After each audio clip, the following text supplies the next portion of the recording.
Bon, On on essaye. a un gros sujet à évoquer avec vous. Alors ce sujet, il est évidemment lié à Dune 2, mais pas que. Vous le verrez. On voulait se poser la question, pourquoi ça marche? Pourquoi est-ce que ça marche d'une partie 2, alors que fondamentalement, ça devrait pas à ce point? Enfin, du moins, est-ce que... Enfin, on a beau se dire, l'air de rien, Dune, c'est compliqué. Dune, c'est de la SF, c'est de la SF verbeuse, c'est pas de la SF à la Star Wars, dans le sens où c'est de la SF qui a un côté très très philosophique. Alors ça ne veut pas dire que Star Wars n'en a pas, mais bref, qui a vraiment un message extrêmement politique, qui a vraiment beaucoup beaucoup de choses à dire, et qui le dit parfois de manière un peu complexe, avec des mots un peu complexes qu'il faut un petit peu ingérer, tout ça. Et on se dit, mais quand on voit le succès d'une partie 2, on se dit, mais en fait, non, les gens veulent voir ça. Et c'est un succès qu'on voulait mettre un petit peu en parallèle avec Oppenheimer, puisqu'on a l'impression que on est un petit peu dans l'avènement ou la confirmation de l'avènement des blockbusters d'auteurs, avec d'un côté Denis Villeneuve, de l'autre Christopher Nolan. Est-ce que c'est pas ça qui fait que les gens se déplacent voir ces films-là, parce que c'est aussi la promesse d'aller voir la nouvelle production d'un auteur, que ce soit Christopher Nolan ou Denis Villeneuve, et pas forcément que ce qu'ils font et ce qu'est ce film. Qu'est-ce que t'en penses, toi? C'est intéressant, il y a le côté déjà film d'auteur. Le côté blockbuster d'auteur, c'est quelque chose qui revient assez souvent dans les articles de cinéma. Christopher Nolan est un auteur de cinéma, Denis Villeneuve en devient un, ça se trouve c'en est un maintenant, c'est devenu un auteur. Même si Villeneuve est moins connu pour ses dialogues que Nolan aime faire parler ses personnages. Denis Villeneuve, au contraire, il l'a dit très récemment, trouve que le dialogue n'est pas forcément une bonne chose au cinéma, que la série télévisée aurait contaminé le cinéma avec trop de dialogue, etc. Ça, c'est autre chose.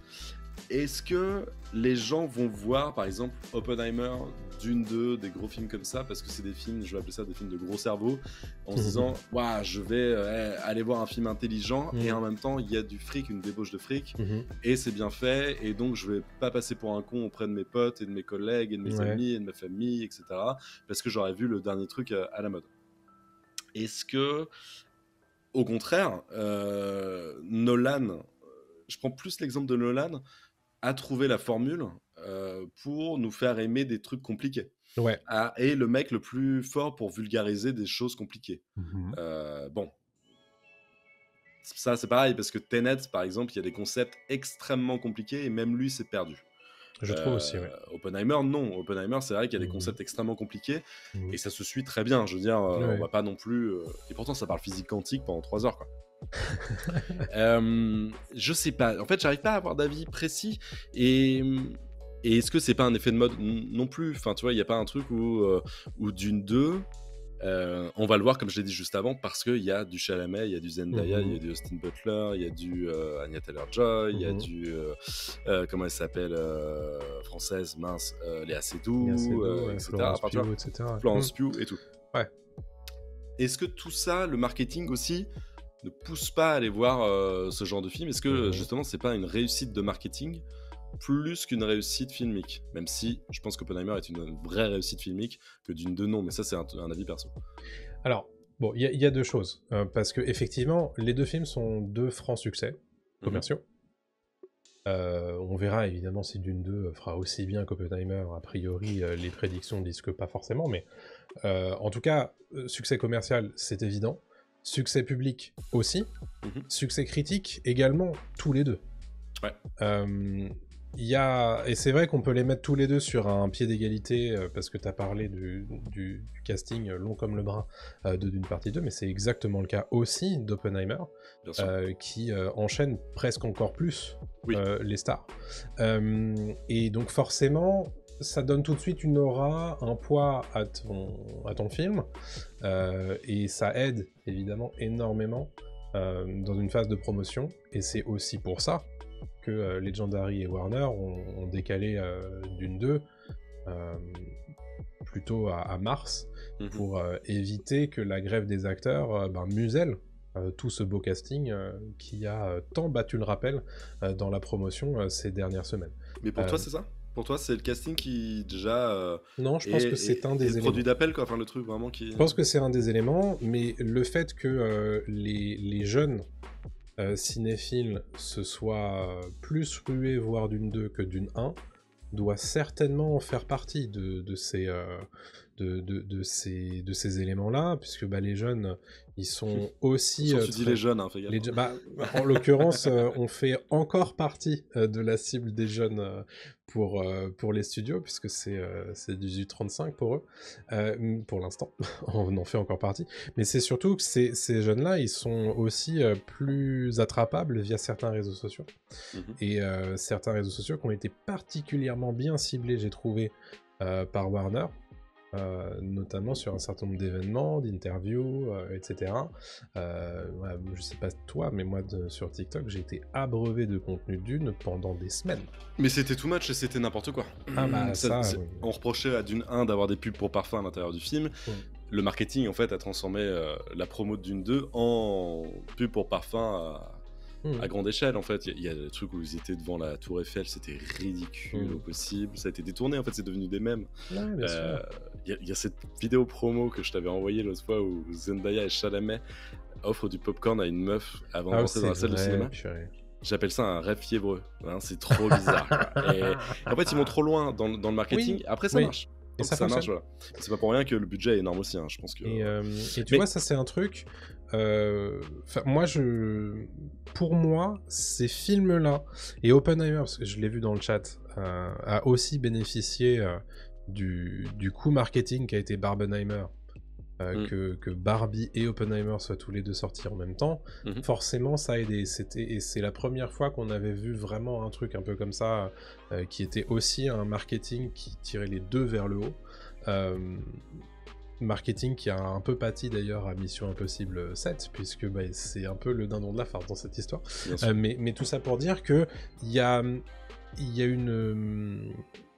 une propension marketing ces derniers temps à réussir à monter en épingle des sorties de films événements qu'on n'avait plus trop connus depuis un certain temps. Moi, le dernier film vraiment événement que j'ai en tête, pour moi, c'est Avengers Endgame. Ouais, ou No Way Home peut-être. Peut-être. Ah ouais, No Way Home aussi, t'as raison. Qui avait eu un truc un petit peu de secret autour du film. Oui. C'était autre chose. C'était un autre marketing.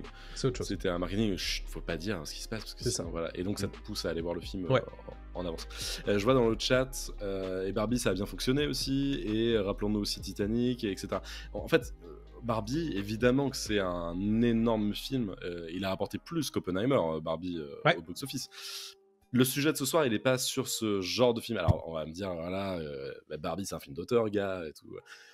C'est un film qui exploite une licence de jouets. J'ai plus de mal à le considérer comme un film d'auteur. J'aime beaucoup Greta Gerwig. Greta Gerwig, au demeurant, est une réalisatrice et une scénariste que je considère comme une autrice plutôt, enfin auteur avec un E.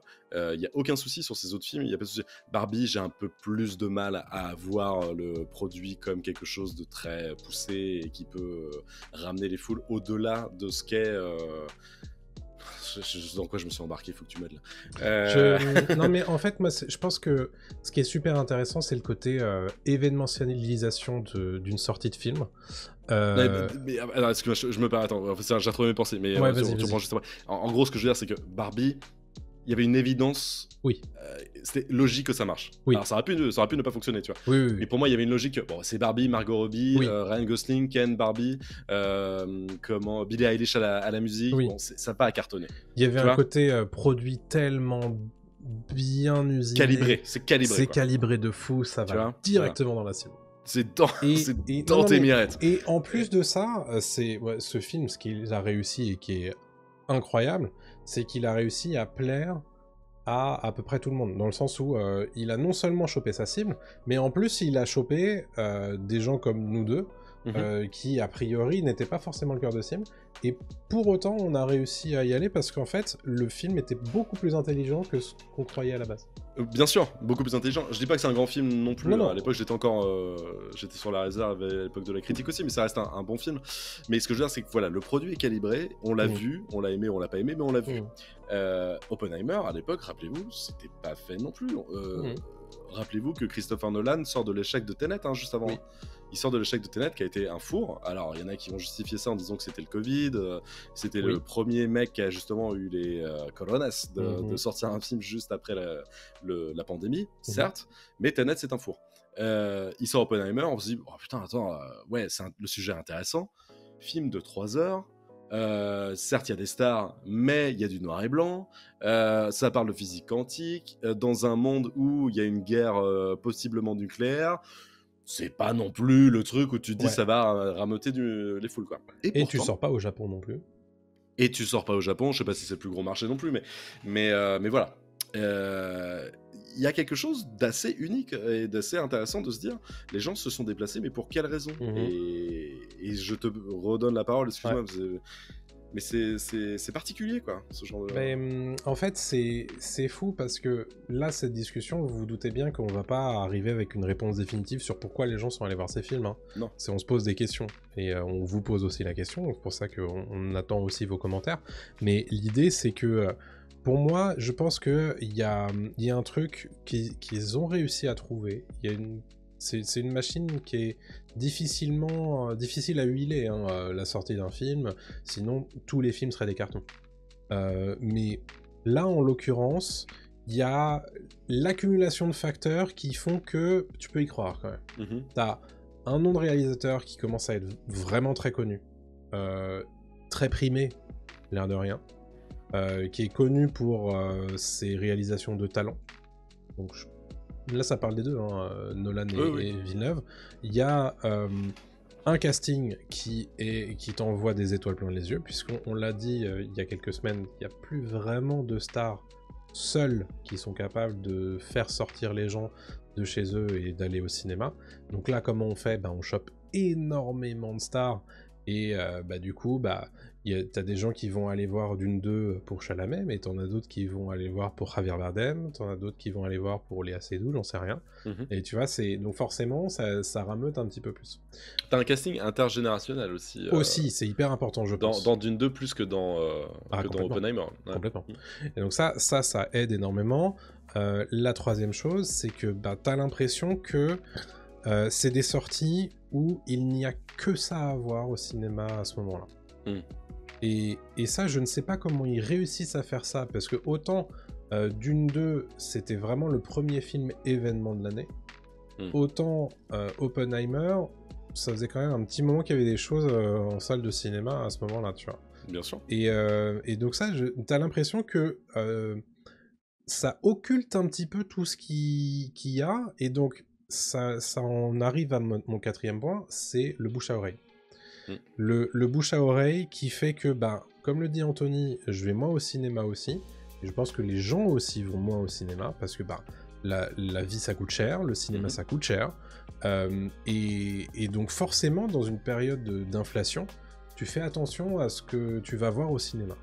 Et le fait que tout le monde soit en train de te parler de ce film-là et de pas un autre, ça doit aider énormément à ce que ces films-là réussissent à concrétiser leur statut de film événement. Je pense. Non, mais je suis entièrement d'accord. Il y a un côté marketé parfaitement, en fait, pour ces films-là. C'est ce qui se dit dans le live, mais c'est bien, vous commentez beaucoup, c'est super intéressant, vos retours sont excellents, parce qu'on a tous des réflexions faites autour de ça, et comme tu l'as dit, on n'a pas la réponse. D'ailleurs, c'était ce que disait c'était Nicolas Seydoux, je crois, c'était pas Jérôme Seydoux, mais qui dit ça de Pathé Gaumont, qui disait justement, si on avait la recette, on le ferait tout le temps. Bien sûr. Il n'y a pas de recette, quoi. Ce qui est intéressant aussi avec ces mecs-là, plus avec Nolan qu'avec Villeneuve, mais ça commence à le devenir avec Villeneuve, c'est que ces mecs-là sont les nouvelles stars, et tu peux faire venir plein de gens sur le nom de Nolan, et il peut avoir un casting inconnu, sans aucun souci. Prends Tenet, à part Pattinson, qui est connu dans Tenet à l'époque, hein. Pas grand monde. John David Washington, certes c'est le fils de Denzel Washington, mais personne ne le connaissait. Oui. Elizabeth Debicki, personne ne la connaît, etc., etc. Il y a que, et pourtant il arrive à, tu vois, à ramener quand même un peu de monde sur son film. Ouais. Villeneuve, il s'est pas fait chier, il a pris tout le monde, quoi. Mais c'est une question intéressante parce que est-ce que je parle à la place des studios, est-ce que les studios se sont dit bon, maintenant on va essayer de retrouver un truc un peu à la Hitchcock à l'époque, un peu à la Kubrick, où on donnait les pleins pouvoirs à ces types-là, à ces réals-là, qui sont plus que des réals en fait, et c'est un truc un peu nouvelle vague justement, qui avait été lancé à l'époque par Truffaut, par Godard, justement, le côté auteur en fait, le réalisateur est un auteur, quoi. Est-ce que le cinéma américain essaye pas de se racheter une conduite, essaye pas justement de se départir un petit peu de ce côté blockbuster, un peu neuneux, un peu à outrance, etc., pour produire des choses. Bah, faudrait regarder, on l'a pas fait là, mais tu vois, faudrait regarder les succès blockbusters des étés précédents. Mais tu remontes sur 10, 15, 20 ans, tu vois la qualité du produit en fait. Est-ce que c'est du Fast and Furious ? Est-ce que c'est plus côté Oppenheimer, tu vois ? Est-ce qu'on est plus sur un produit plus intelligent qu'un autre ? Ça serait intéressant de voir au fur et à mesure si on donne pas plus de place à des blockbusters intelligents. Ou est-ce qu'on a de la chance et on a de plus en plus de réalisateurs intelligents qui arrivent à mener leur barque et à produire des films. Je pense que c'est plus ça. Il y a un côté, il y a toujours eu des réalisateurs qui s'étaient fait un nom et qui réussissaient à attirer des gens au cinéma par leur simple nom, et que tu ne t'intéresses pas vraiment à ce qu'il y a dans le film avant de savoir que c'est le nouveau Spielberg. Tu vois, à une époque... Spielberg, maintenant c'est plus le cas, tu vois. C'est ça. À une époque, et maintenant il l'a un peu perdu, les gens allaient voir le nouveau Spielberg, peu importe ce que c'était. Maintenant c'est plus le cas. Il y a qu'à voir The Fabelmans, qui est un excellent film que nous on a adoré, mais que peu de monde est allé voir, enfin pas assez de monde est allé voir. Donc il a un petit peu perdu de cette aura-là. Tarantino ne l'a pas encore perdu. Il y a ce côté-là, peu importe ce qu'il a à dire et ce qu'il a fait, les gens vont aller le voir. Et à l'heure actuelle, c'est le cas de Nolan, c'est le cas de Villeneuve, c'est le cas... c'est difficile à dire, mais à une époque, c'était Scorsese encore. Scorsese, c'est difficile à comparer maintenant, puisque ces films sont pas forcément tous sortis au cinéma dernièrement. Donc il y a encore des réalisateurs comme ça qui réussissent à faire parler sur leur simple nom, et derrière, quand tu rajoutes aussi toute cette conjonction-là de 1, le film est réussi, 2, la critique suit, 3, le public aussi, bon, ça fait des étincelles. Et c'est vrai que moi, ce que je trouve dingue aussi, et c'est ce qui me surprend le plus avec le cas Dune 2 par exemple, c'est que t'as l'impression que si tu n'es pas allé voir ce film dans la semaine de sa sortie, t'as raté ta vie.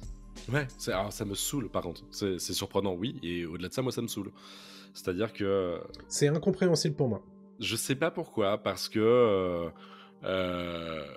c'est un film, comme tu l'as dit, un peu pas retors, mais il y a un côté où... Si t'as pas le glossaire, si t'as pas le truc, c'est un peu compliqué, quoi. Enfin, si t'as Dib, pas vu machin, le premier, laisse tomber. Bon, si t'as pas le premier, tu laisses tomber, mais au-delà de ça, tu fais... Et c'est une épopée de 5 heures. 5h30 même, je sais plus, si tu comptes les 2 films, quoi. C'est beaucoup. C'est-à-dire s'il faut s'accrocher, accroche-toi à ton slip, si tu veux être dedans. Et si tu n'aimes pas le premier, tu vas pas aller voir le deuxième. Moi, je me suis forcé, mais normalement, j'aurais pas dû regarder le deuxième, tu vois. C'est vrai qu'il y a ce truc d'injonction à... Hey, il faut voir le film, hein, t'as vu, c'est quand même épique, non, colossal et jamais vu, quoi.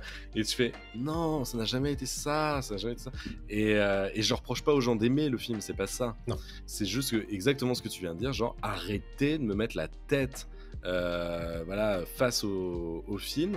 Je n'ai pas forcément envie de le voir, quoi. Mais vous n'êtes pas obligé de faire des forceurs. En fait, il y a un côté forceur, quoi. Oui. Mais là, on dérive, c'est autre chose. C'est le but du marketing. Après, ça veut dire que le marketing a fait son job. Si le marketing, d'un coup, transforme les gens en zombies qui disent il faut absolument aller voir le film et tout, et tu fais en fait, ils ont gagné et c'est bon. Non, à partir de ce moment-là, j'aime bien me faire mon avis sur un film.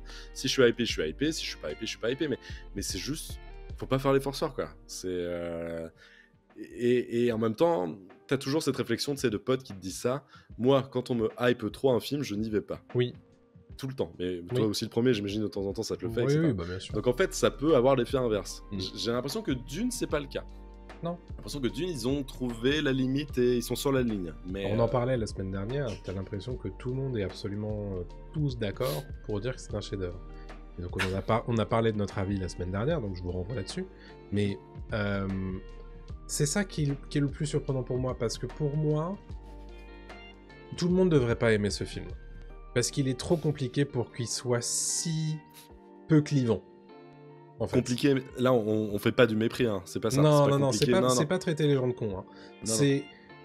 Pour moi, il y a un truc fondamentalement de complexité qui fait que le film devrait être clivant. Et il ne l'est pas, et ça me surprend énormément. Dans le sens où tout le monde est d'accord. Bon, on a vu quand même avec notre critique, alors certes, il n'y a pas non plus des milliards de commentaires, on a vu qu'il y avait des gens qui étaient d'accord avec nous. Donc ça nous a un peu rassurés. Oui, parce qu'on avait... J'ai regardé la critique sur YouTube, le nombre de pouces en bas, c'est la vidéo qui a le plus de évidemment, pouces en bas, quoi. Non mais voilà, ça en dit long aussi sur tout de suite, non c'est mort, vous avez évidemment. tort. Bien sûr.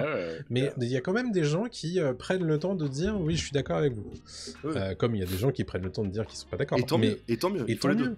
Mais moi ce qui m'étonne avec ce film tout particulièrement, c'est le concert unanime de louanges qu'il y a autour. Alors que... Enfin, moi ça me surprend énormément. Enfin, c'est ça que je voulais dire.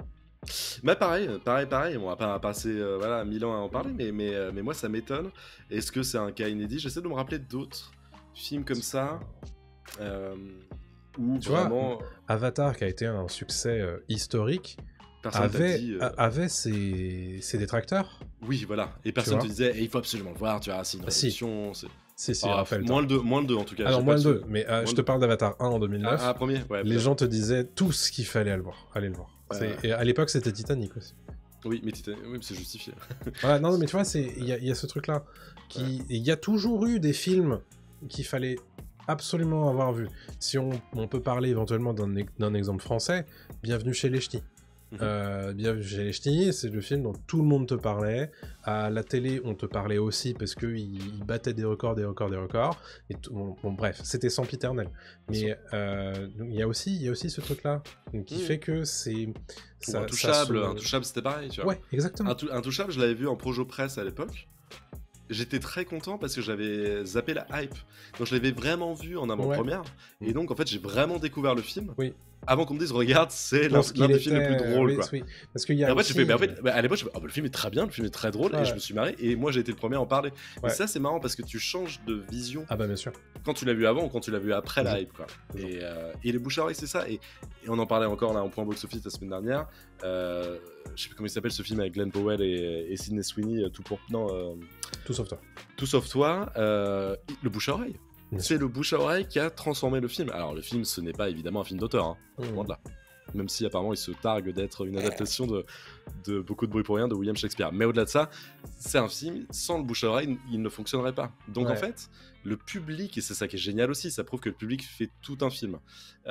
D'une deux, on aura beau te dire c'est colossal et jamais vu, si le public il dit merde, le public il dit merde, il y va pas. Et voilà, c'est tout, le film se casse la gueule. Exactement. Ils en sont conscients, les studios, les réalisateurs aussi, Nolan et Nolan, c'est un pari, hein, quand il fait Oppenheimer, il le sait. Bien sûr. Nolan, il est pas con, il sait très bien que voilà, mais il a les coups des franches parce que c'est Nolan, parce que le mec, qu'est-ce qu'il en a à foutre, il est réalisateur et autant se faire plaisir, il a bien raison. Il a pris un risque, ça a payé, donc maintenant il fait ce qu'il veut. Hein. Et là, je te donne l'exemple inverse, c'est Damien Chazelle. Damien Chazelle, on lui a filé énormément de thunes il y a 2 ans en fait, pour faire Babylone. Il fait Babylone qui pour moi est un excellent film, genre voire même un petit chef-d'œuvre, je trouve, et on en reparlera dans les années, ça deviendra le film culte de beaucoup de gens, c'est sûr et certain. Là, je fais le Madame Irma, mais vraiment.